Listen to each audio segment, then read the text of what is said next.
శ్రీ గురుభ్యో నమ. శ్రీమాత్రే నమ. ఆదిత్యాయ చ సోమాయ మంగళాయ బుధాయ గురుశుక్ర శనిభ్యే రాహవే కేతవే నమ. శ్రీమాత శ్రీ మహారాజ్ఞి శ్రీమత్ సింహాసనేశ్వరి చిదగ్నిగుండ సంభూత దేవకార్య సముద్యత. అందరికీ నమస్కారం.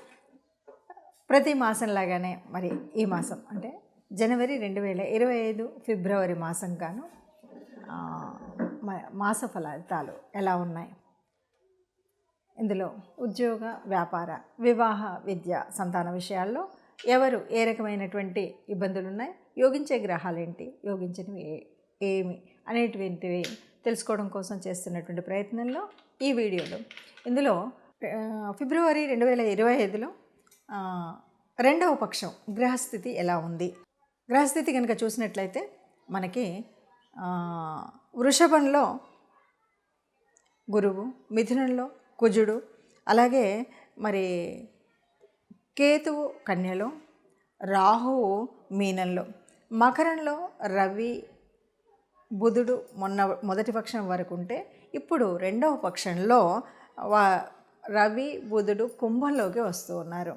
ఇక కుంభంలో ఇప్పటికే అంటే ముందు నుండి కూడా మొదటి పక్షంలో కూడా ఉన్నటువంటి శని ఉంటాడు. ఇది మనకు ఇప్పుడు ఉండేటువంటి గ్రహస్థితి. ఇక శుక్రుడు మీనంలో కనిపిస్తాడు. ఈ రెండవ పక్షంలో ఉన్నటువంటి గ్రహస్థితి ఇది. దీనికి అనుగుణంగా మరి ఫలితాలు ఎలా ఉన్నాయో చూద్దాం. 2025 ఫిబ్రవరి మాసంలో రెండవ పక్షంలో రాశి యొక్క ఫలితాలు ఎలా ఉన్నాయో చూద్దాం.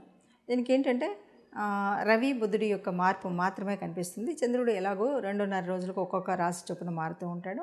ఇలా మారుతూ ఉన్నప్పుడు మరి ఒక్కొక్క రాశికి ఎలా ఉందో చూద్దాం. 2025 ఫిబ్రవరిలో కన్యా రాశి వారికి ఎలా ఉంది అని కనుక చూసినట్టయితే రాశిలోనే కేతువు ఉన్నాడు, అష్టమంలో రాహు. ఈ పరిస్థితి మనకు తెలుసు. అయినప్పటికీ ప్రభుత్వ ఉద్యోగాలకి చాలా అనుకూలమైనటువంటి స్థితి కనిపిస్తుంది.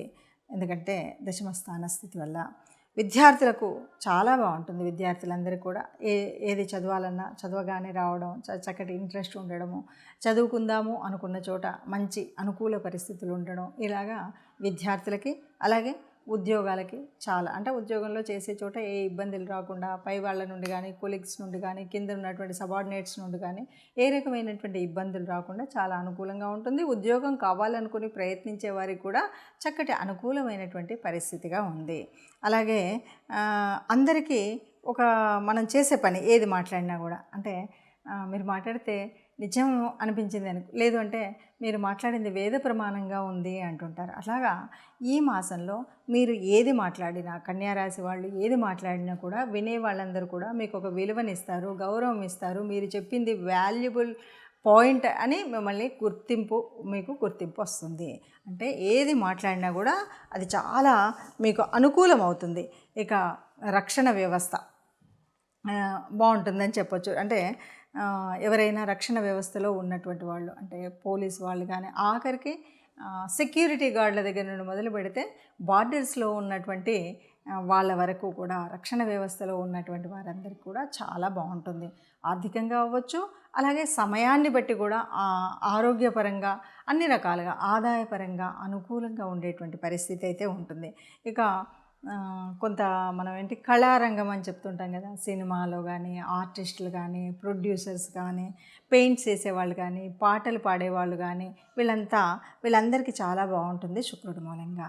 చాలా అంటే అందులో చాలా హాయిగా ఉల్లాసంగా ఏదో పని చేస్తున్నట్టు అనుకోకుండానే, అలాగే వాళ్ళు ఏదో కష్టపడుతున్నాం అనుకోకుండానే మంచి రిజల్ట్స్ వచ్చేటువంటి విధంగా ఈ మాసం అంతా ఉంటుంది.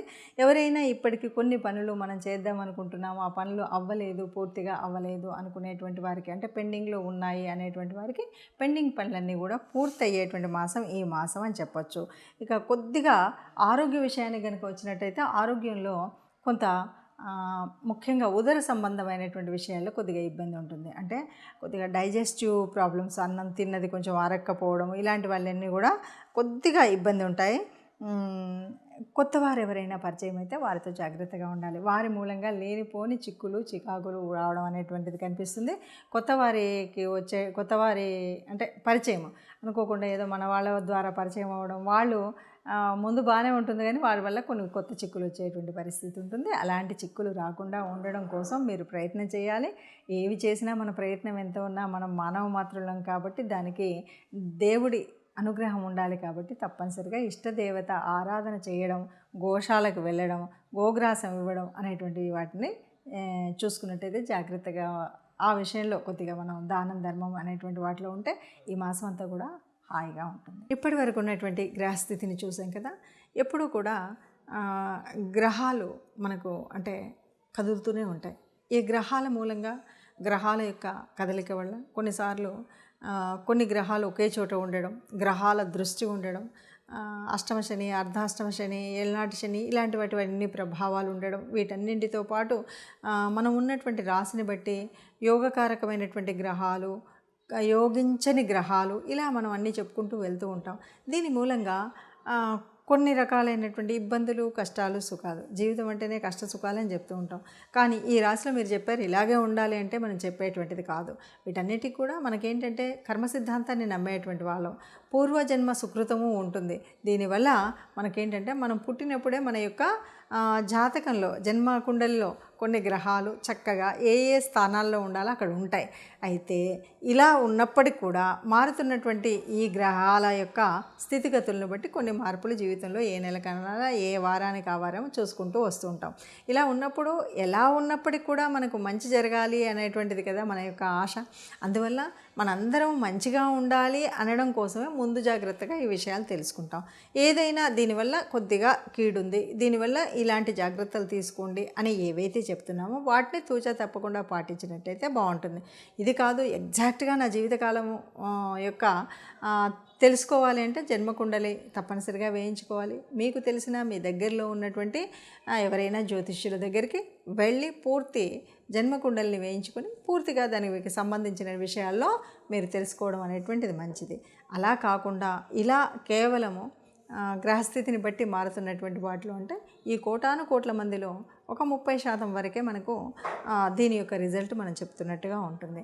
కాబట్టి అందరూ మంచిగా ఉండాలన్నదే ఆశ. ఆ మంచిగున్న వాళ్ళలో మనము ఉండాలి అన్నదే మన కోరిక. అందరూ హాయిగా ఆనందంగా సుఖంగా ఉండాలి. సర్వే జనా సుఖినో భవంతు. నమస్తే. ఇప్పటి వరకు ఉన్నటువంటి గ్రహస్థితిని చూసాం కదా. ఎప్పుడూ కూడా గ్రహాలు మనకు అంటే కదులుతూనే ఉంటాయి. ఈ గ్రహాల మూలంగా గ్రహాల యొక్క కదలిక వల్ల కొన్నిసార్లు కొన్ని గ్రహాలు ఒకే చోట ఉండడం, గ్రహాల దృష్టి ఉండడం, అష్టమ శని, అర్ధాష్టమ శని, ఏళ్ళనాటి శని ఇలాంటి వాటివన్నీ ప్రభావాలు ఉండడం, వీటన్నింటితో పాటు మనం ఉన్నటువంటి రాశిని బట్టి యోగకారకమైనటువంటి గ్రహాలు, యోగించని గ్రహాలు ఇలా మనం అన్నీ చెప్పుకుంటూ వెళ్తూ ఉంటాం. దీని మూలంగా కొన్ని రకాలైనటువంటి ఇబ్బందులు, కష్టాలు, సుఖాలు, జీవితం అంటేనే కష్ట సుఖాలు అని చెప్తూ ఉంటాం. కానీ ఈ రాశిలో మీరు చెప్పారు ఇలాగే ఉండాలి అంటే మనం చెప్పేటువంటిది కాదు. వీటన్నిటికి కూడా మనకేంటంటే కర్మ సిద్ధాంతాన్ని నమ్మేటువంటి వాళ్ళం. పూర్వజన్మ సుకృతము ఉంటుంది. దీనివల్ల మనకేంటంటే మనం పుట్టినప్పుడే మన యొక్క జాతకంలో జన్మ కుండలిలో కొన్ని గ్రహాలు చక్కగా ఏ ఏ స్థానాల్లో ఉండాలో అక్కడ ఉంటాయి. అయితే ఇలా ఉన్నప్పటికీ కూడా మారుతున్నటువంటి ఈ గ్రహాల యొక్క స్థితిగతులను బట్టి కొన్ని మార్పులు జీవితంలో ఏ నెలకన్నా ఏ వారానికి ఆ వారం చూసుకుంటూ వస్తూ ఉంటాం. ఇలా ఉన్నప్పుడు ఎలా ఉన్నప్పటికీ కూడా మనకు మంచి జరగాలి అనేటువంటిది కదా మన యొక్క ఆశ. అందువల్ల మనందరం మంచిగా ఉండాలి అనడం కోసమే ముందు జాగ్రత్తగా ఈ విషయాలు తెలుసుకుంటాం. ఏదైనా దీనివల్ల కొద్దిగా కీడుంది, దీనివల్ల ఇలాంటి జాగ్రత్తలు తీసుకోండి అని ఏవైతే చెప్తున్నామో వాటిని తూచా తప్పకుండా పాటించినట్టయితే బాగుంటుంది. ఇది కాదు ఎగ్జాక్ట్గా నా జీవితకాలం యొక్క తెలుసుకోవాలి అంటే జన్మకుండలి తప్పనిసరిగా వేయించుకోవాలి. మీకు తెలిసిన మీ దగ్గరలో ఉన్నటువంటి ఎవరైనా జ్యోతిష్యుల దగ్గరికి వెళ్ళి పూర్తి జన్మకుండలిని వేయించుకొని పూర్తిగా దానికి సంబంధించిన విషయాల్లో మీరు తెలుసుకోవడం అనేటువంటిది మంచిది. అలా కాకుండా ఇలా కేవలము గ్రహస్థితిని బట్టి మారుతున్నటువంటి వాటిలో అంటే ఈ కోటాను కోట్ల మందిలో ఒక 30% వరకే మనకు దీని యొక్క రిజల్ట్ మనం చెప్తున్నట్టుగా ఉంటుంది. కాబట్టి అందరూ మంచిగా ఉండాలన్నదే ఆశ. ఆ మంచిగున్న వాళ్ళలో మనము ఉండాలి అన్నదే మన కోరిక. అందరూ హాయిగా ఆనందంగా సుఖంగా ఉండాలి. సర్వే జనా సుఖినో భవంతు. నమస్తే.